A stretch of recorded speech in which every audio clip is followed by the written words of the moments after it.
동성애에 대한 원래의 토론을 읽고 특별한 편견 없이 읽으려고 노력한다면 거의 모든 인간은 남겨두어야 할 일종의 불균형을 가지고 있다는 것을 실제로 말하고 있음을 발견할 수 있습니다. 단순한 사실은 지구상의 거의 모든 인간이 제한된 정체성 감각 속에 갇혀 있으며 그 정체성 감각은 신의 나라에 들어가기 전에 반드시 가야 한다는 것입니다. 그리스도 의식은 당신이 신의 아들 또는 딸로서 진정한 정체성 감각에 도달했음을 의미합니다. 그래서 내가 여러분에게 주는 질문은 이것입니다. 여러분은 자신을 어떻게 봅니까? 자신을 동성애자로 봅니까? 아니면 신의 아들로 봅니까? 여러분의 편지를 보면 여전히 그리스도 의식이라는 주제보다 동성애라는 주제가 더 중요하다는 정체성 감각에 갇혀 있는 것 같습니다. 이 정체성 감각은 당신의 최고의 잠재력이 아니라고 말해야 하겠습니다. 당신에게는 당신이 신의 아들이라는 것을 인식하는 진정한 정체성 감각으로 올라설 잠재력이 있습니다. 이러한 정체성 감각에 이르면 이전에 자신에게 붙였던 모든 외적인 인간적인 꼬리표는 영적인 존재로서의 내면의 실체를 볼 때까지 점차 사라질 것입니다. 동성애는 사람들이 스스로에게 붙이는 수많은 꼬리표 중 하나일 뿐입니다. 그리스도 의식을 향해 성장하는 과정에서 이러한 꼬리표는 하찮아지고 정체성 감각을 왜곡하지 않을 때까지 사라져야 합니다. 많은 영적인 구도자들은 자신의 성이 자신과 정체성 감각을 정의하지 않고 자신의 성을 표현합니다.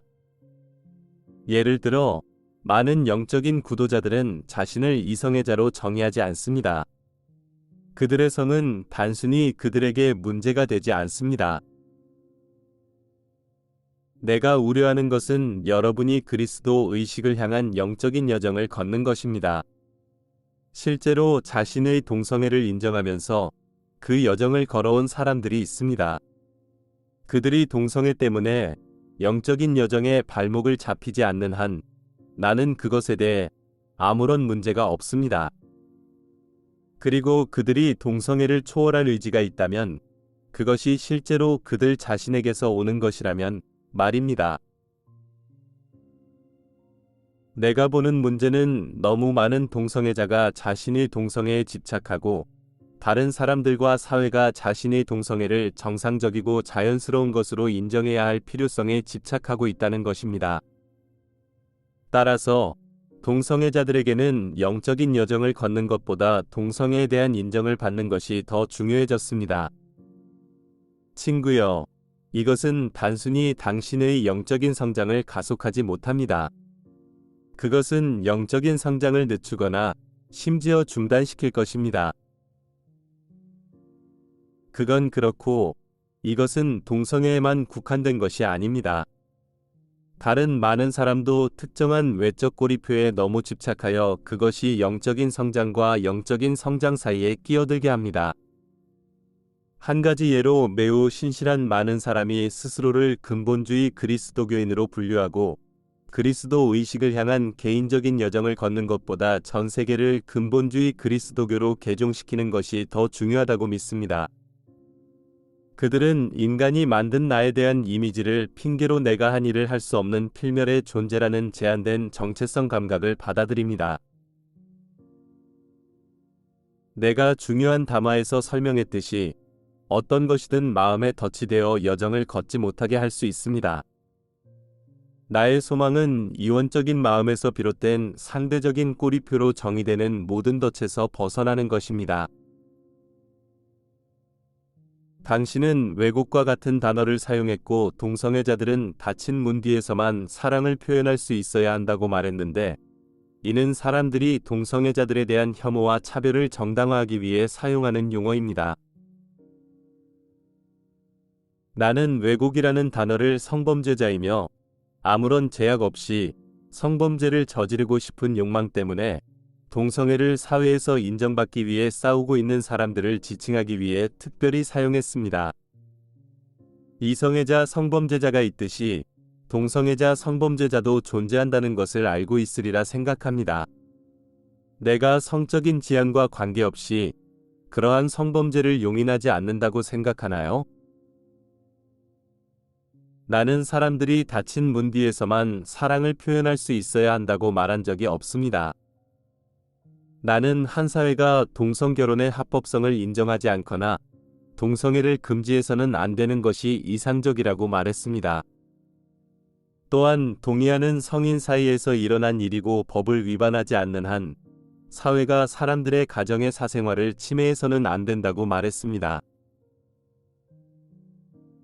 동성애에 대한 나의 모든 발언을 읽고 어떻게 내가 혐오와 차별을 조장한다고 결론을 내릴 수 있는지 이해하기 어렵다는 점을 말하고 싶습니다. 나를 포함해 내가 아는 동성애자들은 의식적으로 동성애를 선택하지 않았고, 단지 이것이 우리가 사랑하는 방식이며 누구에게도 해를 끼칠 의도가 없다는 것을 알고 있을 뿐입니다. 동성애자들은 어떻게 해야 하나요? 게이가 되는 것이 신의 뜻에 어긋나기 때문에 사랑 없는 삶 속에서 혼자 살아야 하나요? 동성애의 원인에 대한 토론에서 설명했듯이 나는 의식적으로 현재의 한계를 선택한 사람이 거의 없다는 것을 잘 알고 있습니다. 그러나 영적인 스승으로서 나의 역할은 여러분이 현재의 의식 수준을 넘어서서 그리스도 의식에 도달하는 것이 가능하다는 것을 알 수 있도록 돕는 것입니다.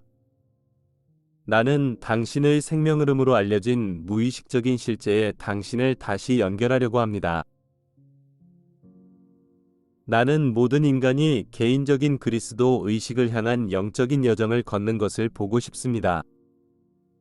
현재 동성애적 성향을 표현해야 할 필요성을 느낀다면 책임감 있는 방식으로 헌신적인 관계 속에서 그렇게 하세요. 그러나 영적인 여정의 어느 시점에서 자신을 동성애자로 정의하는 경향을 포함하여 현재의 정체성 감각의 특정한 측면을 떠나야 할 수도 있다는 가능성을 열어두세요. 그러나 여기서 여러분의 발언은 이원론적 마음에서 비롯된 전형적인 흑백 논리 관점의 표현이라고 솔직하게 말해야 합니다. 스스로를 동성애자로 규정하고 그 동성애를 표현할 수 없다면 사랑 없는 삶을 사는 것만이 유일한 선택이라고 생각하시는 것 같습니다. 하지만 나는 다르게 생각합니다. 지난 2000년 동안 그리스도교의 많은 수도사와 수녀들이 독신의 삶을 살기로 결심했습니다. 하지만 이 중 많은 사람의 삶은 사랑이 없는 삶이 아니었습니다. 대신 그들은 나와 그리스도 자아와의 내적인 관계를 발견했고, 그 관계는 인간의 사랑을 훨씬 뛰어넘는 사랑으로 그들의 삶을 채워주었습니다. 물론 다른 많은 종교 전통에서도 금욕적인 삶을 선택하고 진정한 영적인 사랑을 발견한 사람들을 찾을 수 있습니다. 이들 중 일부는 이성애자이고 일부는 동성애자이기도 합니다. 그럼에도 불구하고 요점은 독신주의가 사랑 없는 삶과 같지 않다는 것입니다. 독신은 실제로 육체적 관계를 맺는 대부분의 사람이 경험하는 것보다 더 깊고 영적인 사랑을 발견하는 문이 될 수 있습니다. 영적인 스승으로서 여러분에게 어떤 선택을 해야 하는지 알려주는 것은 내 역할이 아닙니다. 내 역할은 여러분이 선택할 수 있는 옵션과 그 선택의 결과에 대한 최선의 이해를 제공하는 것입니다. 위에 여러분의 발언은 인생에서 선택할 수 있는 옵션에 대한 진정한 이해가 부족함을 보여줍니다. 나는 여러분이 그러한 제한된 이해를 초월하고 영적인 사랑의 내면 세계를 발견하기 위해 진지하게 노력할 것을 권장합니다.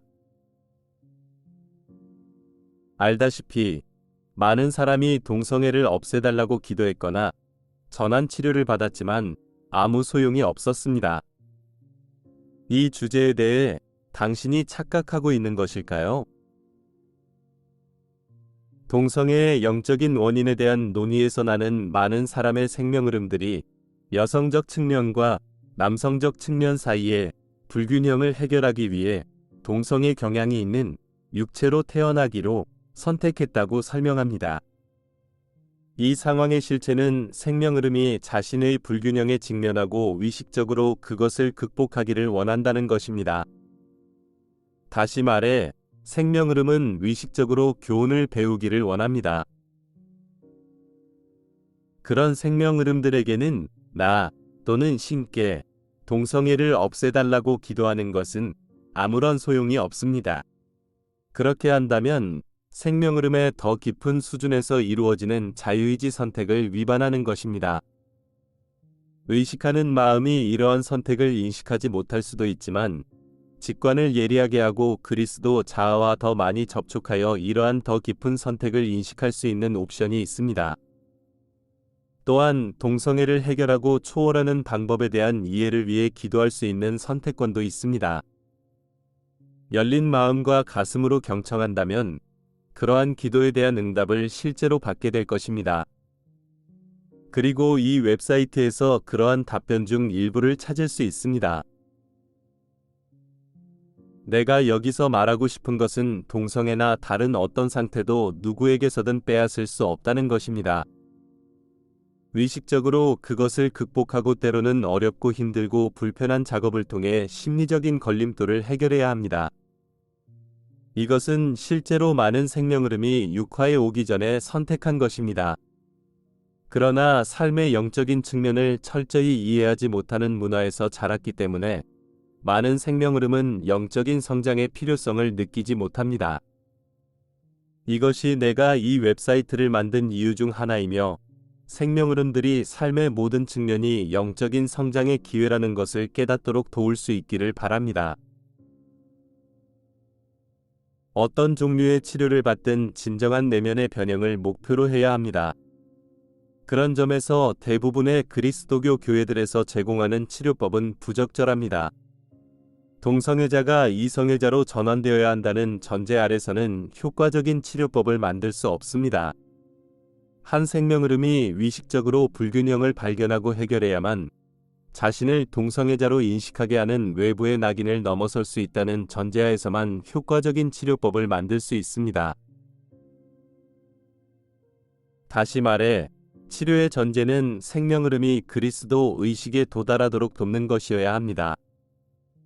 물론 현재 그리스도교 교회들 중 정통성을 넘어서서 그러한 치료법을 만들 수 있는 교회는 거의 없습니다. 이것이 내가 바라는 변화이며 이 웹사이트의 가르침이 이러한 변화의 과정에 기여할 수 있기를 바랍니다.